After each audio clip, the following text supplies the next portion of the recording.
organization, and our main organization is in Sri Lanka, and this is a branch, and we have got few branches in different countries as well, and we are working to in place a good policy to develop our country.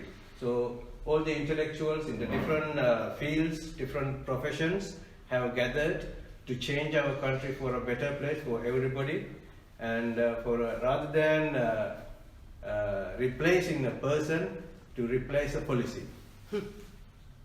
So I will give you the time for your speech. Thank you very much. Thank you, comrades. Thank you very much for inviting me. I think it's a very brave thing to do, to discuss about identity politics in the current climate. We have found that it has been very challenging, and a lot of people who are questioning the reasons why identity politics has taken hold of the academic world and indeed the policy world are being accused of hate speech. And we have experienced this firsthand in our party. Some very tough decisions had to be taken, and we have been targeted, a lot of us, about our stance on identity politics, with specific reference to gender ideology. So today, given that you are such an educated circle of intellectuals and professionals, I'm going to make a very clear stance on identity politics, and as clear as it can be from a Marxist position, and then we can have a discussion. So I will make a presentation, and then hopefully we're going to have an interesting question and answer session. As you know, left-wing communism and infantile disorder was the title of a pamphlet that Vladimir Lenin wrote in 1920. In it, Lenin attacked several proponents of ideologies who claimed that their positions were more progressive, more to the left than those of the Bolsheviks. I think it would be apt to give today's talk the title Identity Politics, a senile disorder of the social movements, a disorder of old age, and hopefully I will explain why. There is much talk today about the failure of the left, and this seems to crush many hearts and many consciences indeed.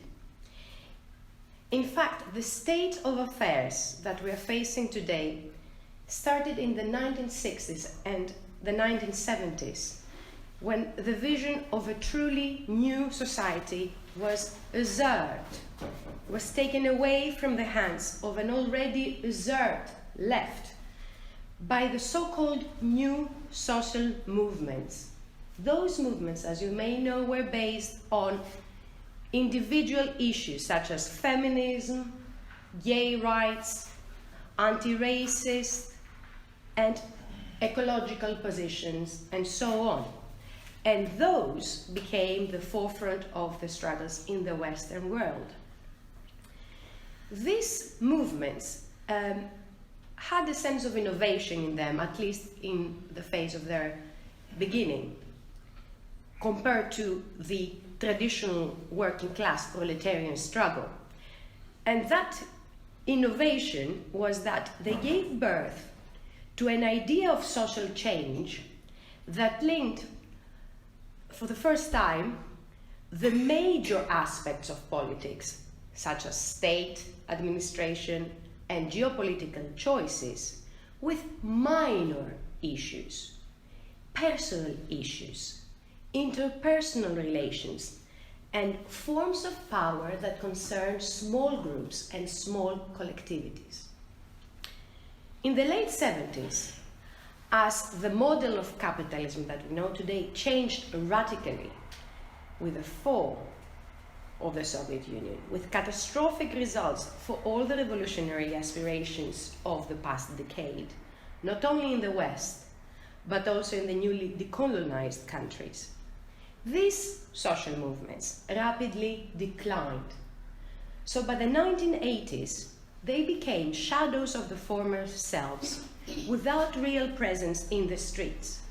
However, they survived as a set of literature, a bibliography that was increasingly being absorbed by universities and academic discourse in general. But outside of academia, this language became a kind of reverse Puritanism, which we call euphemistically political correctness. In practice, this language became a politics of different identities, a kind of righteous position to have in talking about individual rights, whose main concern was to secure recognition and guarantee rights, yes, guarantee rights within the existing society, in the form mainly of extending tolerance of difference and a sense of things being more permissible, more accessible within the existing political framework, but without ever challenging it. Indeed, since the 70s, our societies, can be argued, have become much more permissive, far more tolerant of the so-called differences in people. But on one condition, on the condition that this tolerance does not affect the fundamental capitalist economy and does not compromise the commodity structure. All the demands, all the claims, and consequent recognition of rights are, within these movements, articulated in connection to competing agents, competing group within the commodity economy. So we have one group set against the other, promoting their interests against those of others. Any rights that are claimed in this way in capitalist terms become sorts of rewards for people who are rewarded by equal participation to the capitalist market.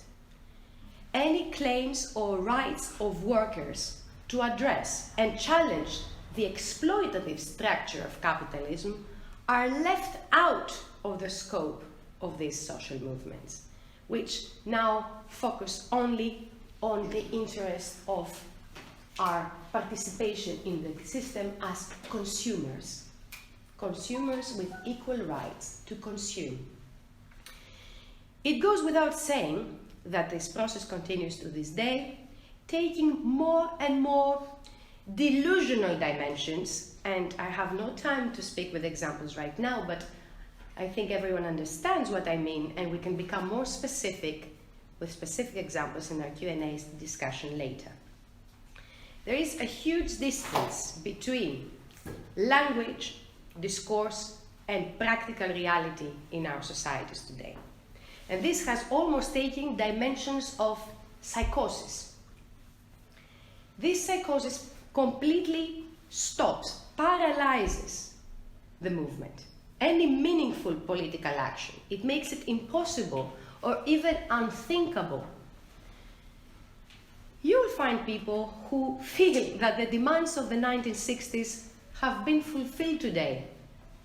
But I argue, and our party argues, that we're sleepwalking with no apparent way out into very dark times. Actually, the exact reverse of the climate of socialist progress that was made in the 1960s, or that was aimed at during the 60s. We are regressing, in fact, in all fields of radical social demands. We are going backwards. This movement of individual rights, when they were first beginning, they brought in the center of revolutionary theory and revolutionary practice a radical connection, as I said before, of the political and the personal, of the structure and the individual. But in reality, they failed because they lost interest in and lost connection with real politics, with developments in the economic, governmental, and geopolitical spheres. Instead, what they did was increasingly concentrated on intellectual navel-gazing about singularities and special identities, where the personal becomes a flag of fragmented individuality, and any individual demand becomes the alibi for the compromise of the whole of society in the capitalist world. In short, these movements of rights, liberal rights, they failed because they lost contact with the political sphere. They ignored or were directly hostile to the issues of real power and capitalist exploitation in the relations between the sexes, in the family relations, and in the revolutionary collectives themselves. The result is that they constantly reproduce in their interior and inevitably in their own organizational formations the very structures of domination and exploitation that is characteristic of the world that they are supposed to be fighting. It can be argued that there is a common feature in the development of the workers' movement and the so-called new social movements that we saw emerging in the 60s. And that is the fact that both had been constituted, in the first stage at least, as civil rights movements. We could think, for example, of the Chartists movement here in Britain as the more representative of a whole series of efforts for trade union organization and political participation by the working class in Europe. Also, we had the movement for women's rights that began in the last decades of the 19th century, and for a long time that took the form of participation in the universal vote. And we also had the American civil rights movement in post-war US, which demanded equal treatment in law as the white population, etc.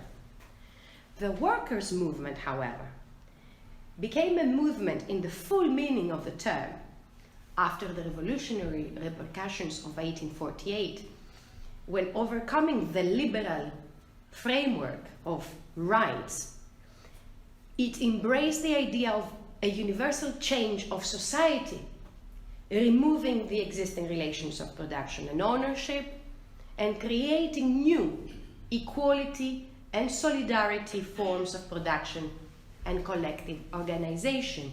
So the social movements we're discussing converged in the 60s under a common umbrella of a world, of an imaginary vision that was beyond the individual needs and claims that had given birth to those movements initially. And the focus in the 60s was the dream of a world free of deprivation and all forms of alienation, a world of equality and material abundance that was non-consumerist, an existential fulfillment and freedom of expression for all, a new expanded desire for socialism. That was the common vision in the 60s. It was, in short, back then, what gave birth to them, the transcendence of the liberal language of rights. This is what animated the great movements of the past.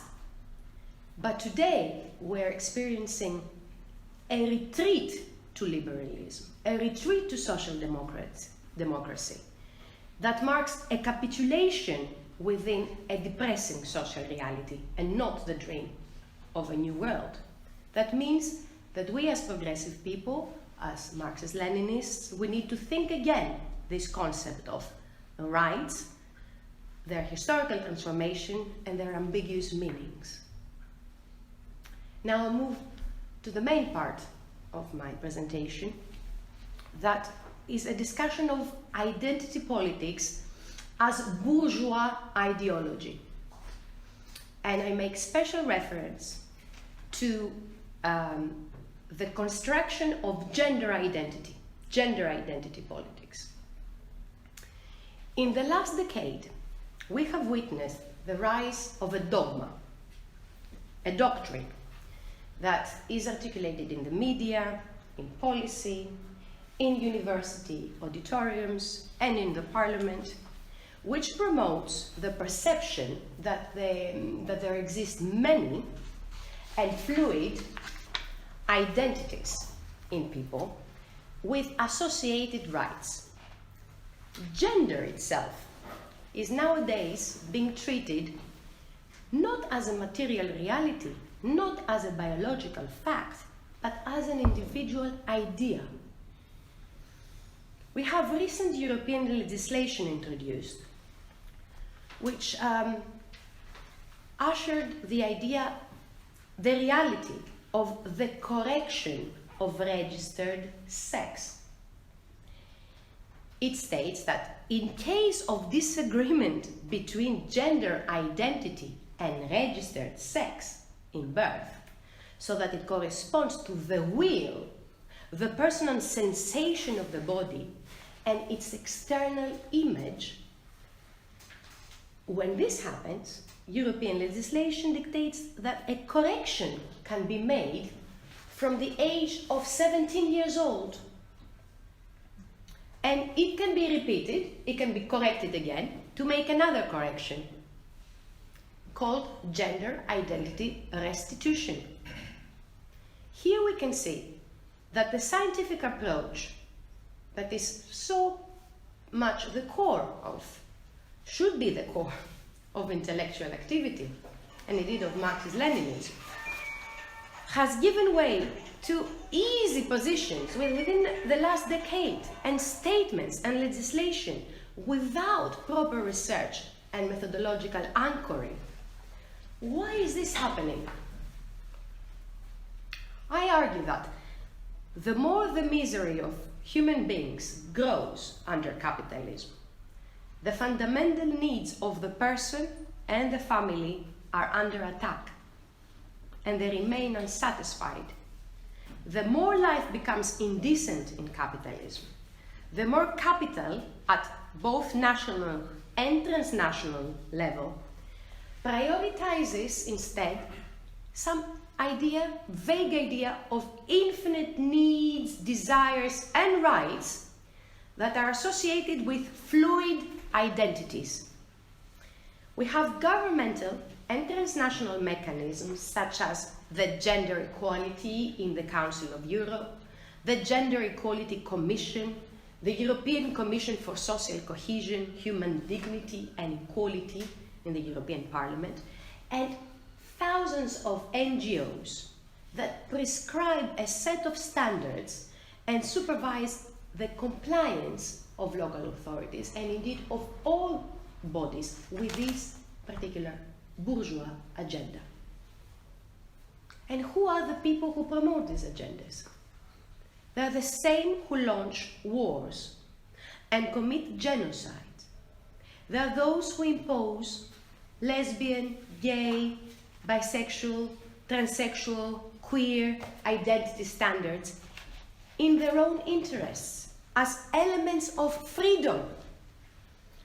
The infamous murderers that are guilty of genocide, of financially destroying countries like my native Greece, and other crimes against humanity, try to sway the pain of peoples and sell inexpensive and ultimately philanthropic charity and righteousness.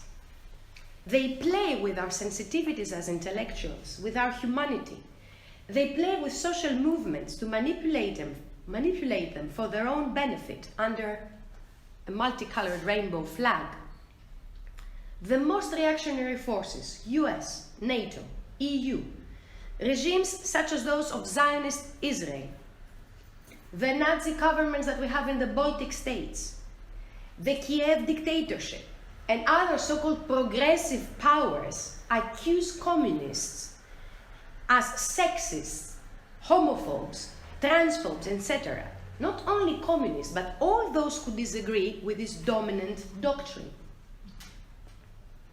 At the same time, those forces support and fund bloodthirsty regimes like we have in Saudi Arabia, which, as we know, have the most barbaric and inhumane treatment of women and sexual minorities and practice torture, mutilation, stoning, hanging, and other appalling barbaric customs.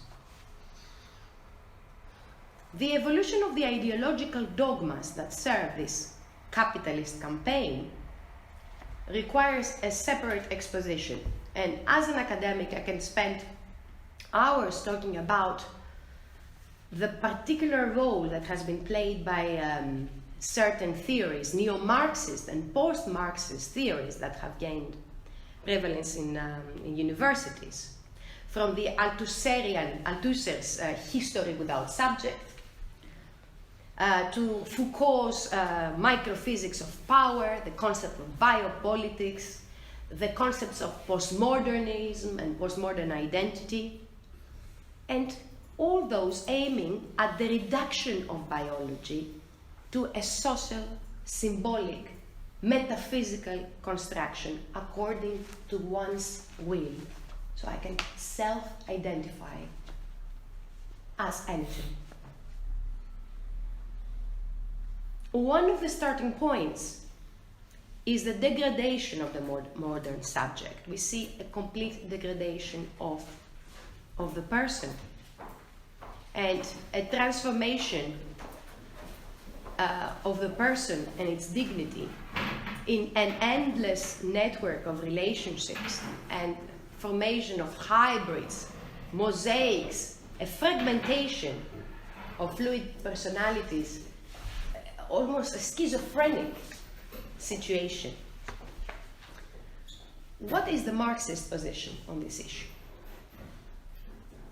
The scientific social theory of Marxism is the methodology of historical materialism, and as you know, this methodology is dialectical. Therefore, in the most categorical way, it does not address such problems according to the latest neoliberal logic of individual rights. Because, as we know, this logic is completely at odds with the notion of class and with any sense of class analysis. In the most categorical way, Marxism rejects those metaphysical perceptions of gender identity. Why we do that? Because it's so dangerous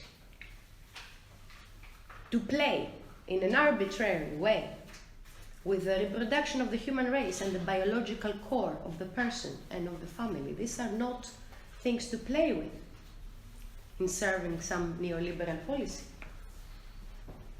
Because family consists in the relationships, fundamental relationships between woman and man, parents and children, the parental instinct, in the generational succession. Historically, specific forms, structures, and functions of the family have relied on this nucleus and have transformed it, as Engels has shown in The Origin of the Family, Private Property, and the State. We had the matriarchal structure and the married couple that were followed by the forms of the patriarchal family in the exploitative socioeconomic formations inherent in private ownership. It is therefore highly unrealistic, unscientific, reactionary, and obsessive to idealize a version of the patriarchal family based on a divine will and the nature of man and women, as Engels showed. In capitalism, we had the dissolution of the virtuous family, this idealized image, through various forms of commercialization, prostitution, and so on. And these are the other face of the same coin because of the capitalist private property and consequent patriarchy of capitalism.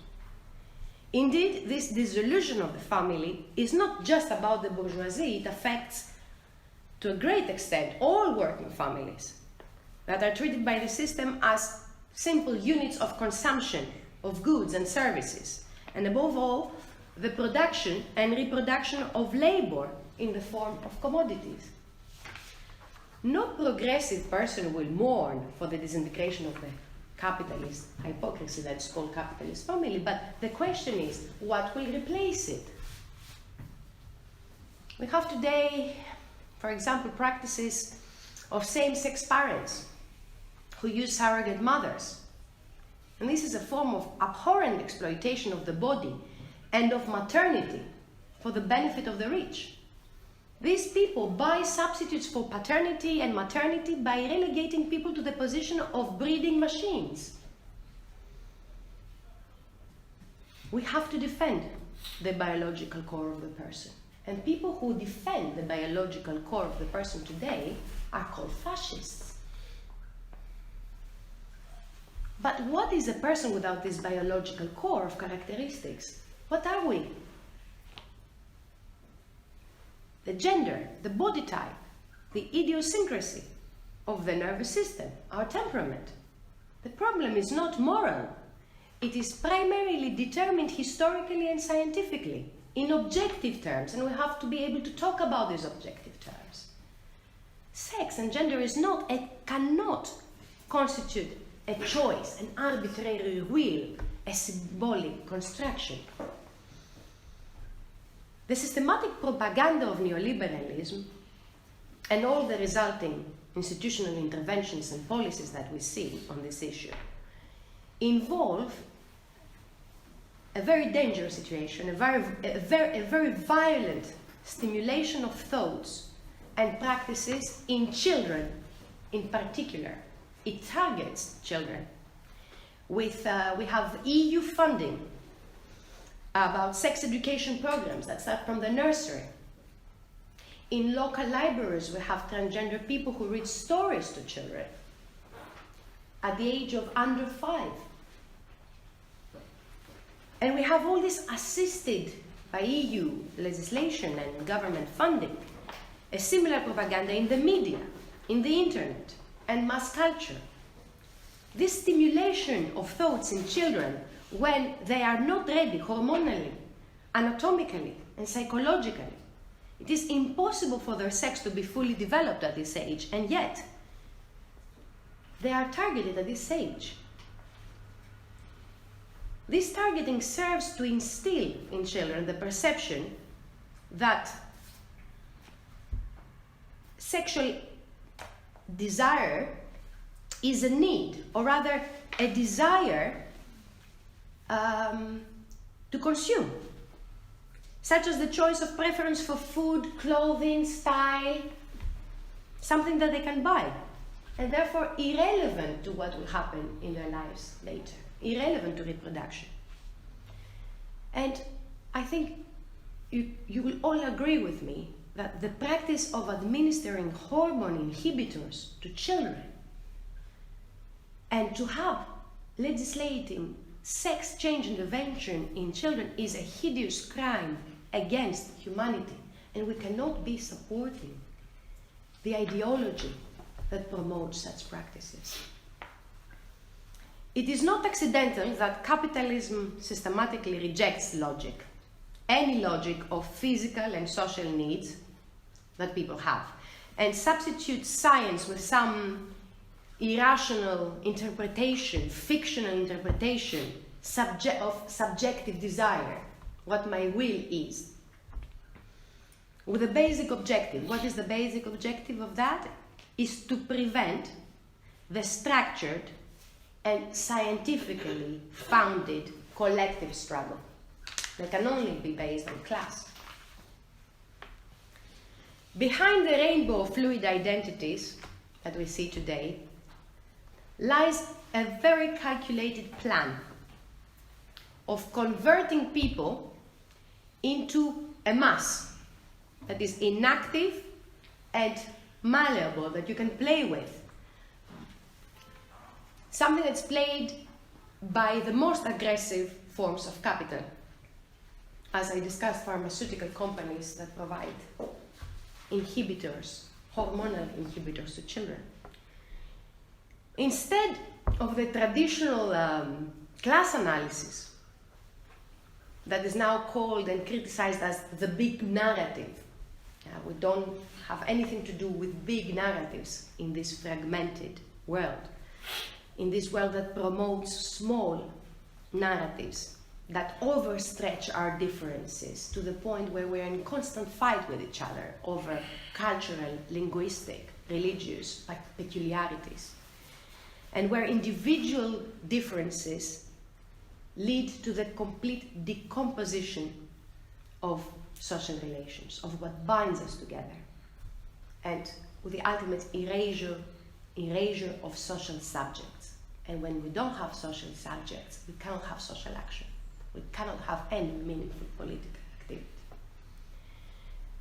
The degree of penetration of this bourgeois ideology, the degree of paying lip service to the most reactive, irrational, and unscientific principles by some intellectuals of the left is striking. This can be seen in the radical adoption of extreme neoliberal doctrines, in the power of the arbitrary individual identities and rights as opposed to anything that can be put in place collectively on the basis of our objective social needs and the scientifically recognized needs of collective struggle that we've had in the past. This so-called left even argue for seeing individual rights and claims as a criterion of being left, a criterion of being progressive, radical. And they talk about a social movement purity that comes from this ideology. And of course, when you oppose it, you are seen as reactionary. But comrades, the discrimination and violence against individuals cannot disappear with these dubious civil law reforms and neoliberal institutions that we have today. Moreover, the crisis and the impoverishment that we see today, this imposition, this oppression of the ruling class on the basis of the postmodern doctrine of identity, is perceived by everyday people, if you go in the streets, by everyday working class people, as a degeneration, a decadence, as an unfair and immoral system that is directed against everyday people and the family itself. This reaction of the masses, of the everyday people, is an extremely favorable ground for the rise of fascism. And this is what we should be very careful of. This fascist tendency, that is the other coin of this neoliberal agenda, expresses the radical power of purification, against this degeneracy of society. And historical research has demonstrated how important this psychological factor was, this need for purification, how important it was for the Nazi victory in Germany on the basis of the Weimar Republic's crisis and degenerative phenomena that we had. So we are seeing a repetition of that phenomenon today. It is therefore crucial for us that we stand firmly against, of course, any discrimination, that we stand firmly against any attack and oppression of people based on their appearance, ethnicity, race, sexual preferences, and individual peculiarities, and that we are in favor of those rights that ensure the dignity of the person. However, this cannot be an end in itself to defend the rights of individuals and minority groups. But our aim has to be, we have to remember why we're Marxist-Leninists and why we're educators, which is the aim to create a world in which the all-round development of the creative potential of each person is a condition for the development of all society. So at the heart of our struggle is the pursuit of the elimination of all those conditions that place barriers to the development of the person and of society. and who are obstacles to the positive building of real conditions that will better the life for everyday people. Any claims, any demands of individual rights are meaningless if they are not linked to this will of creating this also strategic purpose, very specific to challenge capitalism. Achieving this goal constitutes the only positive basis for overcoming all forms of discrimination, exploitation, and oppression. It can be our only strategic goal.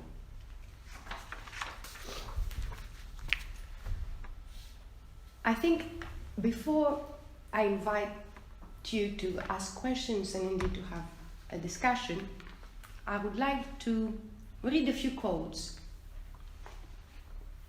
and of course attribute them to the person who wrote them at the end. It is difficult for me to imagine what personal liberty is enjoyed by an unemployed person who goes about hungry and cannot find employment. What personal liberty does this person have? Real liberty can exist only where exploitation has been abolished, where there is no oppression of some by others, where there is no unemployment and poverty, where a man is not haunted by the fear of being tomorrow deprived of work, of home, and of bread. Only in such a society is real and not paper, personal, and every other liberty possible. There is not, nor should there be, an irreconcilable contrast between the individual and the collective. There should be no such contrast because collectivism, socialism, does not deny but combines individual interests with the interests of the collective. Socialism cannot abstract itself from individual interests. More than that, socialist society alone can firmly safeguard the interests of the individual. In this sense, there is no irreconcilable contrast between individualism and socialism. They are one. Foundations of Leninism. Joseph Stalin, the author of those quotes. And I would invite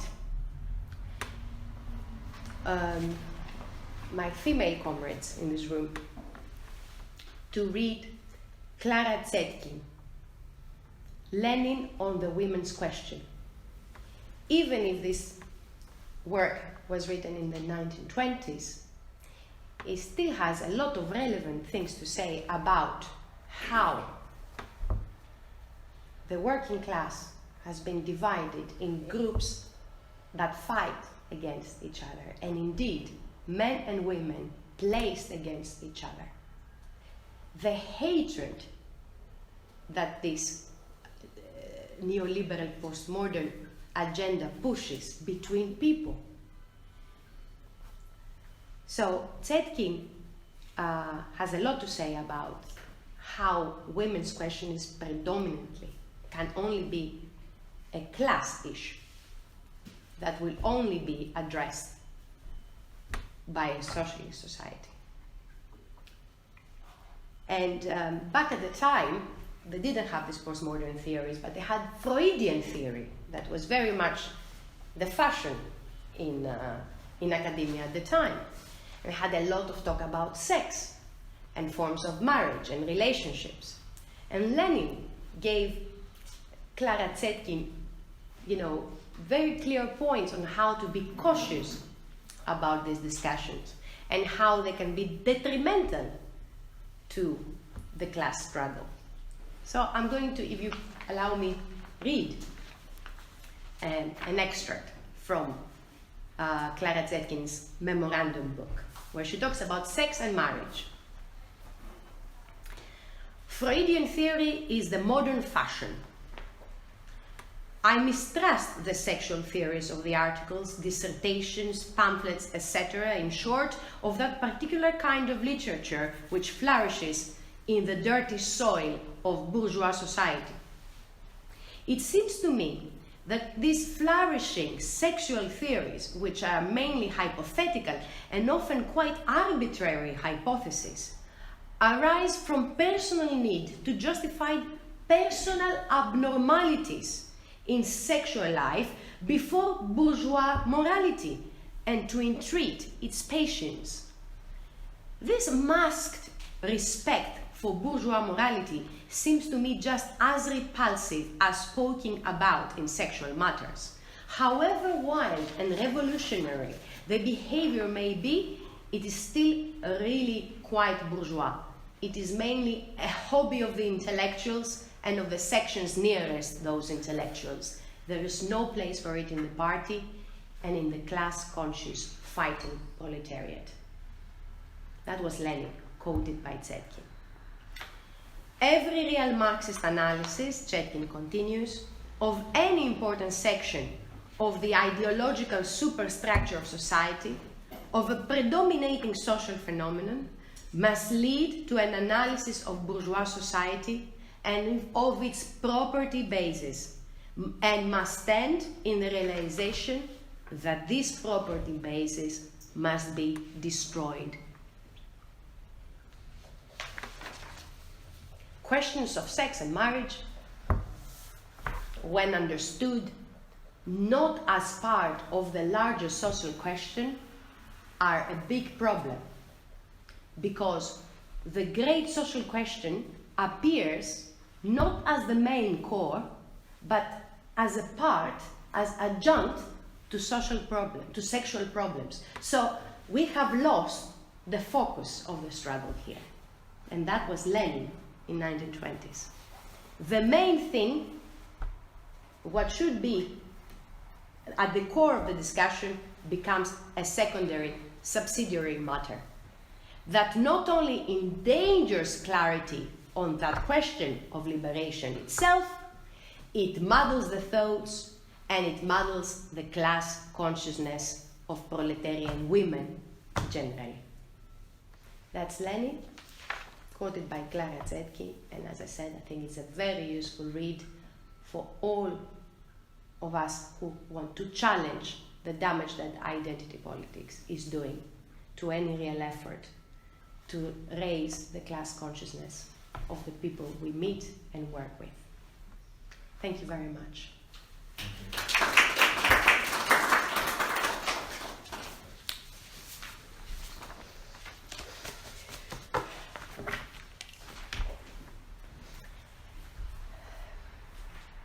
Have any questions or any things that you would need me to clarify?